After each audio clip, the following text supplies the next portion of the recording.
I spent roughly 30 hours this weekend playing spellcasters in Pathfinder 2E, and now I want to try to sell you on why you should be playing a spellcaster too.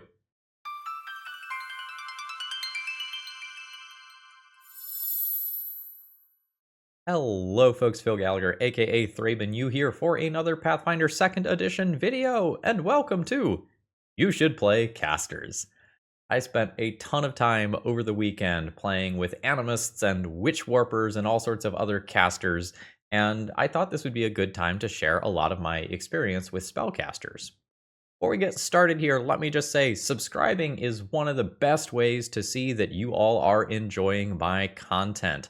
I am rounding the corner on 6,000 subscribers, which is a huge goal, but I would like to see that number go up. And I know times are tough, but if you are in the financial position to support my content, become a YouTube member. You get early access to my videos for $5, and it is a great way to incentivize me to keep making this content. As a quick shout out, I would like to say thank you to everyone at Mythicon Charlotte who played games with me. I had an absolute blast over the weekend. Shout outs in particular to Cameron. If you end up watching this video, you are an awesome GM. And Zach, it was awesome playing a ton of sessions with you over the weekend as well. I will be at PAX Unplugged the weekend that this comes out. If you happen to be there, I intend on spending most of my time in the Paizo area playing Starfinder and Pathfinder. Come say hello if you see me around. Today, I would like to do a couple of things. First, I'm going to talk about class distribution in Pathfinder Society play. As spoilers, not a lot of people are playing casters from what I can see. And then I'm going to discuss 7 different compelling reasons why you should consider playing a spellcaster. Because it's great. It really and truly is. It's so much fun. And you're going to feel so strong once you know what you're doing. Now, I am going to focus many of my examples specifically on Pathfinder Society play. So if you don't do that, don't worry. There's still going to be a ton of good reasons why you should be playing a spellcaster in this video.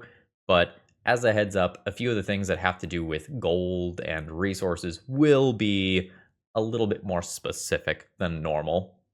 And I think that's enough of an intro, so let's get directly into it. So let's do a little math, shall we? So there are 10 caster classes in Pathfinder 2E of the 27 classes total.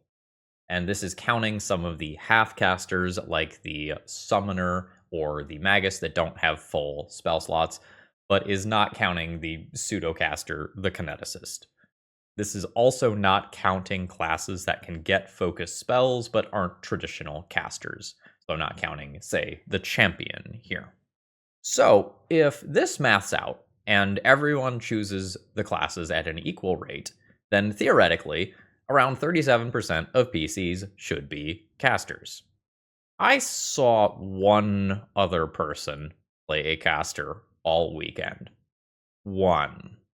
Now, I played in 6 Pathfinder Society scenarios over the weekend, and most of those sessions capped at 6 players. The tables were full. And I saw a wizard all weekend, and that was it.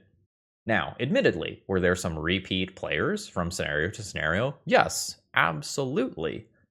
But just incredibly, there was a disproportionate amount of strength-based martials in the tables that I was playing at, with fighter being very, very overrepresented.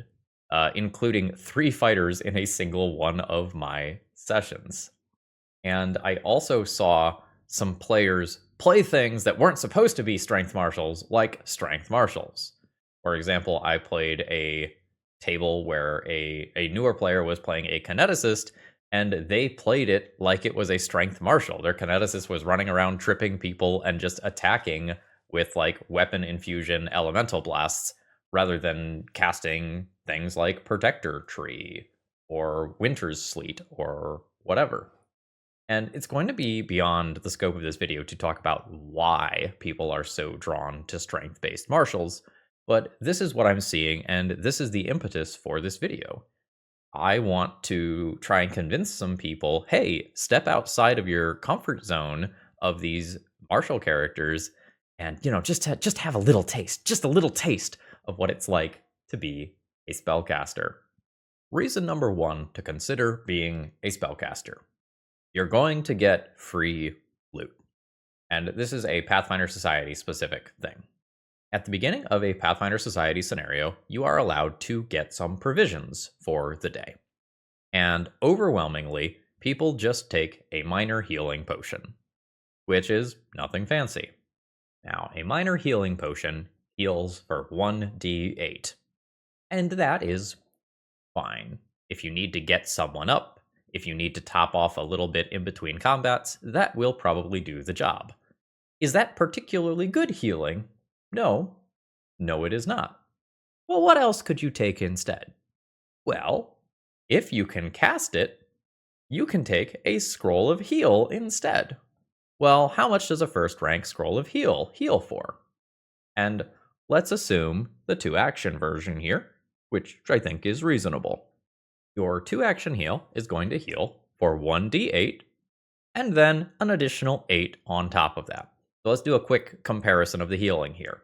Your minor healing potion, which is a d8, is going to, on average, heal for 4.5. Your heal spell is going to heal for 4.5 plus 8, 12.5. That's like triple. So, if you are treating this as a resource, if you can cast the spell heal, the resource that you get for free is much better than the resource that a martial character could get for free. And why have I labeled this slide free loot? Well, here's what's going to happen. Someone is going to realize you're playing a caster and go, I'm going to give you a first rank scroll of heal. And you go, oh, thanks, buddy. That was really nice of you. And then you have 2 of these. And then, once other players realize what is going on, more and more of those players are going to end up giving you spells. So, in my first session of the weekend, I got my own scroll of heal, and I got a scroll of heal from one other player who was kind of in the know. And then everyone else watched that happen, played a session with me, and went, man, that guy was really good with those heal scrolls. I'm so glad that he had those. And then the next session I played, I had 3 scrolls of heal at the beginning. And fast forward to the end of the weekend, when we got to the final scenario that I played on Sunday morning, I believe that I started with, I think that was a 5-person game. So I believe that I started with 4 scrolls of heal and a scroll of haste at the beginning of that scenario, where I was just totally overstocked on spells because everyone was willing to give me these resources because I could make better use of them than everyone else could. So if you are playing a spellcaster, there is a very good chance that people are going to give you resources. And now let's take this out of the Pathfinder Society scenario entirely. If you are playing just an adventure path or something and you find a scroll and you're the only one that can use it, guess who gets that piece of loot 100% of the time? I think if you are playing a spellcaster, you're going to end up with a bunch of free loot in one way or another from scenarios like this. Moving on. We like money, right? We like gold and silver and copper. Well, what if I told you that the spellcasters get more money than everyone else? You wouldn't believe me at first, but it's really true, on multiple different levels, in fact. Martial characters have a bunch of things that they need to keep up with. They need armor runes, and they need weapon runes, and there's multiple different types of weapon runes, and maybe you have a shield too, and you're going to need to upgrade that shield as well so that you can keep increasing its hardness to keep it relevant as you level up. Well, guess what? You don't need to buy weapon runes. You probably don't even have a weapon if you are playing a spellcaster, although at low levels, before you have a ton of options, you might just throw a bow in your hands or something. And in Pathfinder Society play, I do not believe that most spellcasters need to actually buy wands and staves. I don't think that's a thing you need to do. Because as we just mentioned, as you find scrolls in scenarios, and as you start out with these Pathfinder provisions, people are just going to give you those. And if you don't need to spend any money on stuff that's going in your hands, be that weapons or weapon runes or wands or staves, you get to just dump your money elsewhere. And you can buy a ton of utility items. You can buy a ton of things that give you resistances or a ton of things that give you skill increases. And that can allow you to become increasingly better at things outside of combat as well. Also, guess what your earned income is often going to be based on? That's right, it's your mental stats. Most commonly, you're going to be rolling your earned income with a lore check, which is intelligence based. So, guess what? You're an int caster, that lore skill that you kind of have for free. Well, now you're going to, on average, earn a little bit more money than other people. And guess what? Charisma casters, you've got your own options to earn income with your charisma as well through skills like performance. My current animist Edgar is, I believe, level 5 now. Edgar is sitting on like 300 gold that I'm going to turn into a large number of skill increasing items. But first I want to do an analysis on those items because I have some thoughts about them. But I think that is going to be a video for a future week, so we'll leave off there for now. Next up, you get to make other players play their characters better and be better at the things that their characters are doing. And you can also make up for their weaknesses too. So let's go back to our idea of the strength marshals. If you are investing a ton of points into strength and con, those don't really contribute to your skills. Strength is only athletics, and con goes to nothing. Sorry, kineticists who are going into strength and con. You're suffering a little bit here. Okay, it's not a little bit, it's a lot. It's a lot. But you, as the caster, can do things to help out the other players. And that's not to say that other characters can't do this, you're just particularly good at it.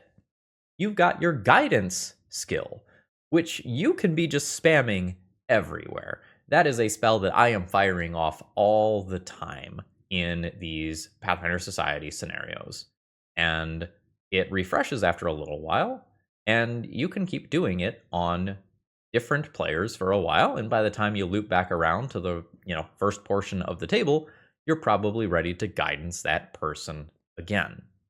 And if you're good at a bunch of skills, well, you are probably good at aid checks. And guess what?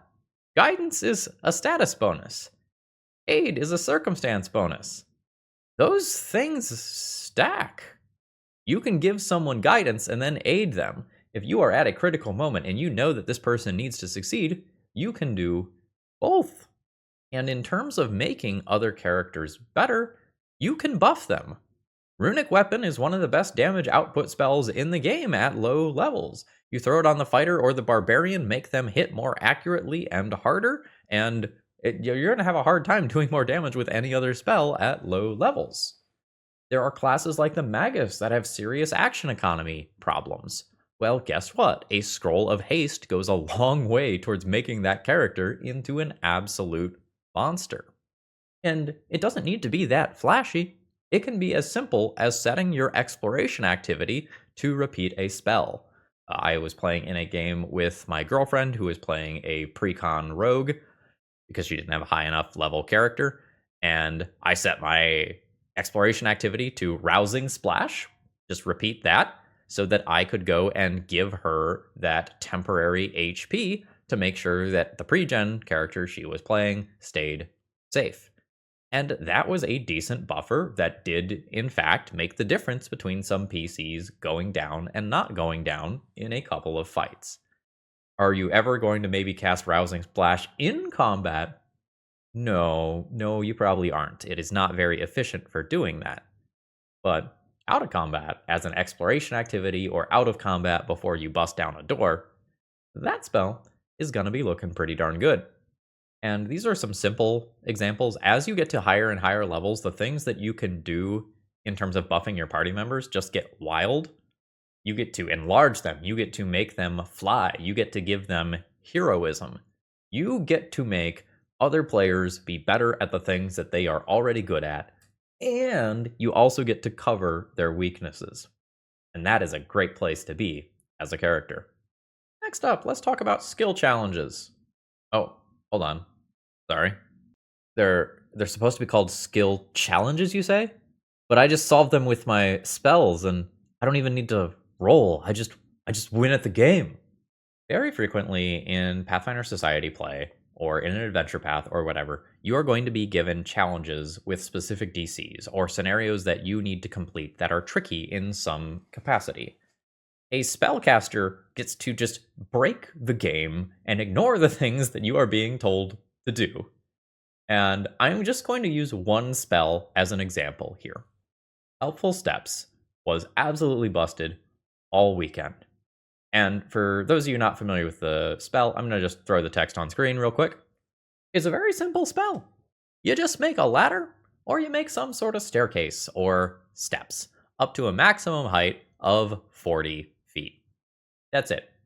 That's all it does. It doesn't sound like it should be broken. It doesn't sound like this spell is good.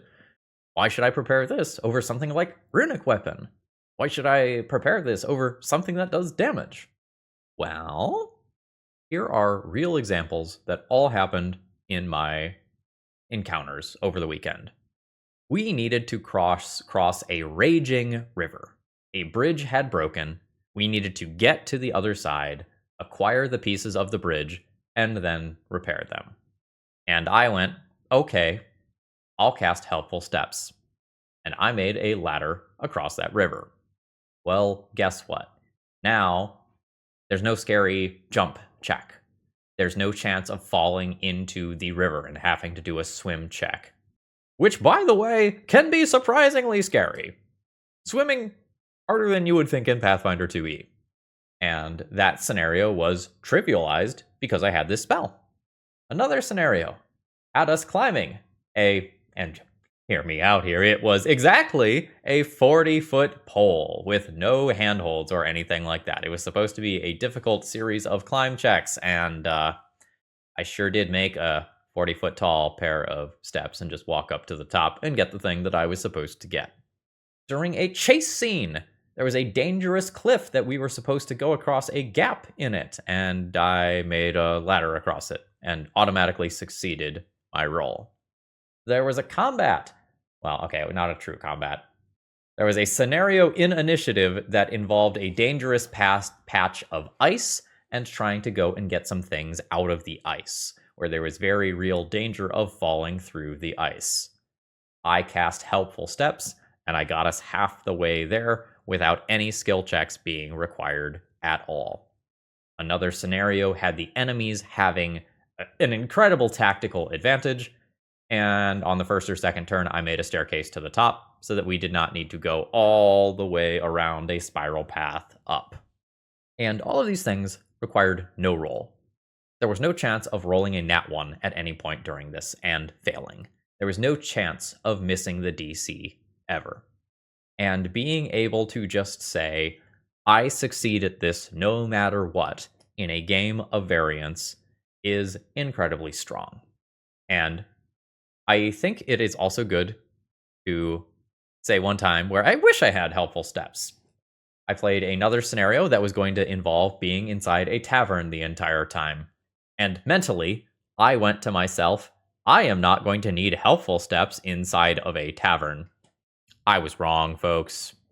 I was, in fact, very wrong. It is difficult to explain why I was so wrong without potentially spoiling a scenario. But there sure was a time where it was very, very important to be able to climb up 20 feet. And two of our characters were physically incapable of doing so, at least not in a reasonable time span. And this is the sort of thing that was just happening again and again and again and again. And I only picked one utility spell here. And if you go through all the various spells, even if just the common ones in Pathfinder 2E, you're going to see that a ton of them have these same sort of use cases where you can get so much better or even automatically succeed at something because you have the right spell. Sudden Blight was another one that came up over the weekend where, oh, we're in a chase, there's a bunch of brambles in the way. Hey, can I expend a Sudden Blight to automatically succeed this and not have to roll? Yes, absolutely, you can. Spellcasters just get to say, I don't need to roll. I solve your puzzle. Have I sold you on spellcasters yet? Because we still got two more things on the list. And the next one I'm simply going to call You Can Do This. This is from my Pathfinder Society Animist, which is not free archetype or anything like that. This is just raw a 5th level. I'm going to confirm. Yeah, still a 5th level character. Look at all those skill trainings. Look at it. It is beautiful. I have built this character in a way where I am incredibly good at skill challenges. I have a ton of lores, I have a ton of skill trainings. I have used my skill feats on top of that to take things like additional lore and skill training extra times, and this is the result. I am prepared for just about any role that the game can throw at me. And I am doing that while having all of the options that I have already talked about in this video. And I know that a lot of people treat intelligence as a dump stat, which I don't think is correct, and I think that's going to be another video for later. But this is what can happen when you go into intelligence on a character. And an animist is not an int caster, an animist is a wisdom caster. So I am going into wisdom and int as my primary stats, and the result is something that is absolutely beautiful.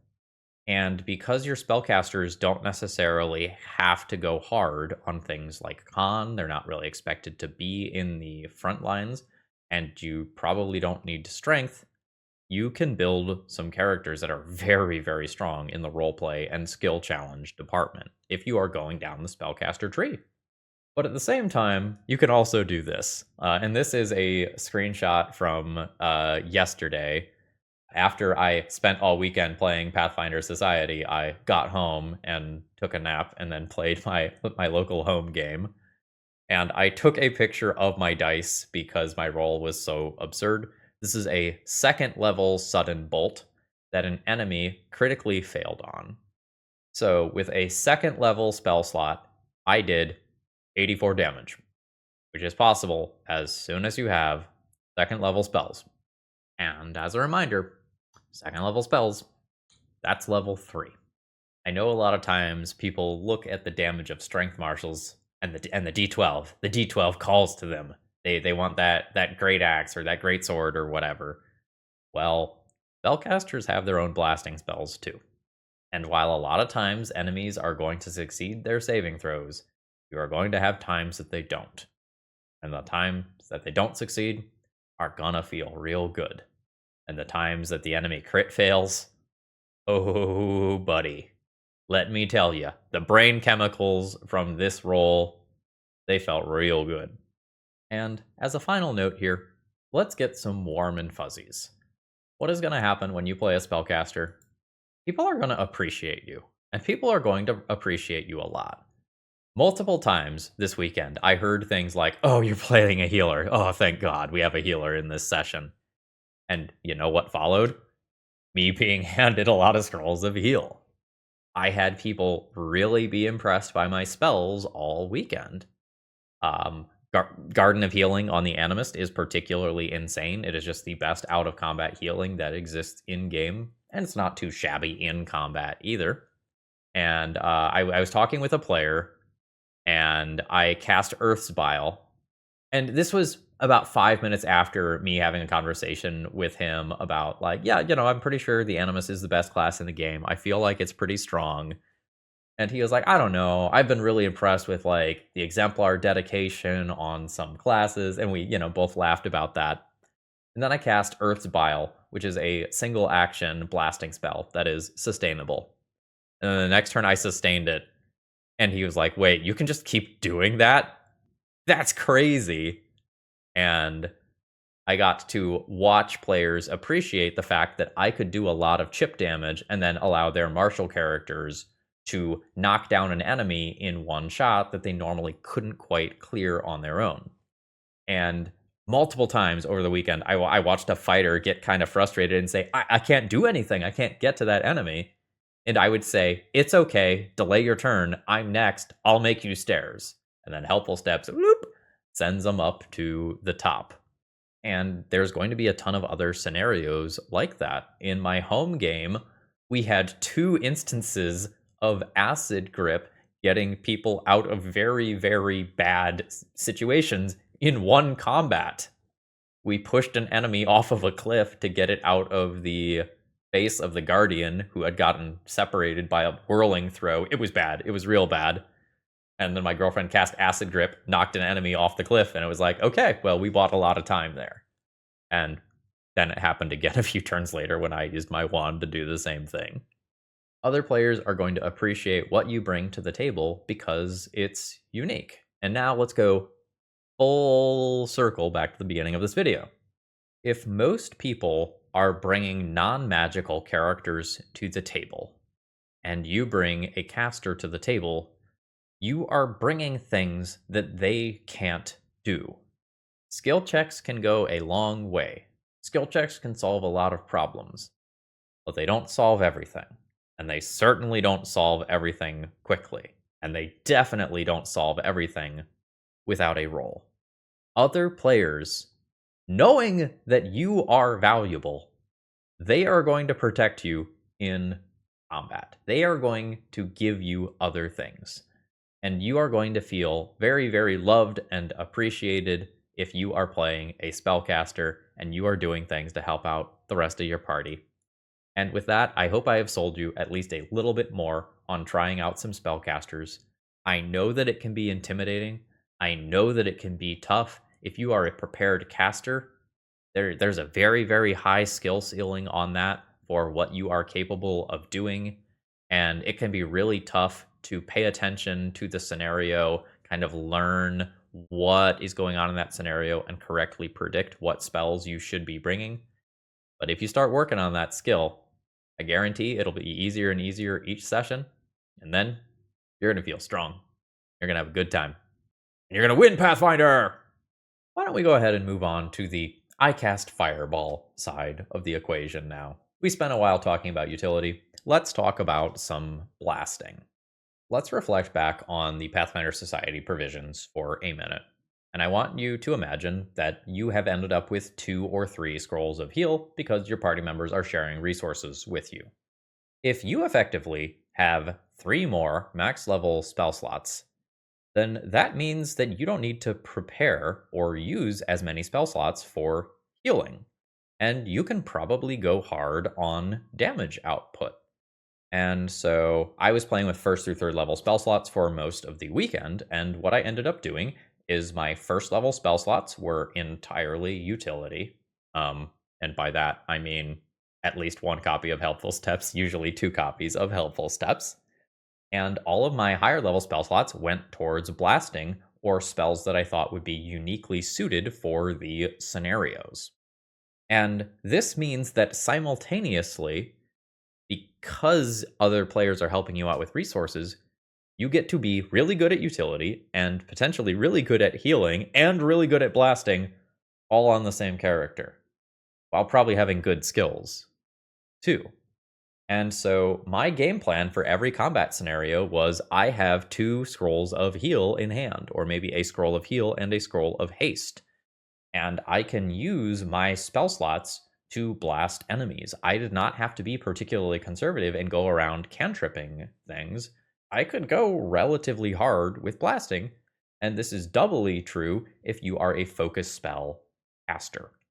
And one of the complaints about spellcasters is that they tend to struggle on a long adventuring day. And while this is very much true in theory, if you are playing a bunch of moderate encounters like you tend to do in these Pathfinder Society scenarios, your resources aren't all that stretched, and you don't have to save up. So I went relatively hard with blasting while still having all of the healing and all of the utility I needed. I did not need to make choices about what am I doing today. I felt like all weekend I got to have my cake and eat it too. And so if you're there to fireball, if you're there to cast your lightning bolts or your flaming spheres, your cool damage output spells, as long as you are getting something that is castable and useful from the Pathfinder provisions, and it isn't always just scrolls of heal, even though that's something that I have focused on within this video.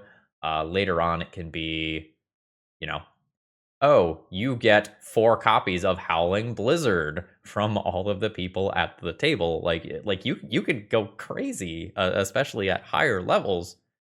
You can do so much with big spells and have a big combat impact every battle. It does not necessarily need to be like, I am throwing little needle darts at you. No, no. In reality, you can do wild spells all the time. And with that, I think I'm going to go ahead and wrap this up. I hope I've given you some great things to think about and maybe incentivized you to play some spellcasters. As a final thing, though, for those of you that are playing Pathfinder Society regularly, if you have any cool stories about spells just absolutely breaking open some of your scenarios, I would love to read some of those down in the comments below. Not engagement bait here, like just really trying to learn how other people are engaging with Pathfinder Society via their spells. Or if you have any particular spells that you've said, hey, this has been awesome for me, I would love, like legitimately love to hear about those. So throw those down in the comments below. And folks, I hope you have a great rest of the day. We'll be back again next week with something sweet. I think about skill-based items. I've got some ideas brewing. Anyway, see ya.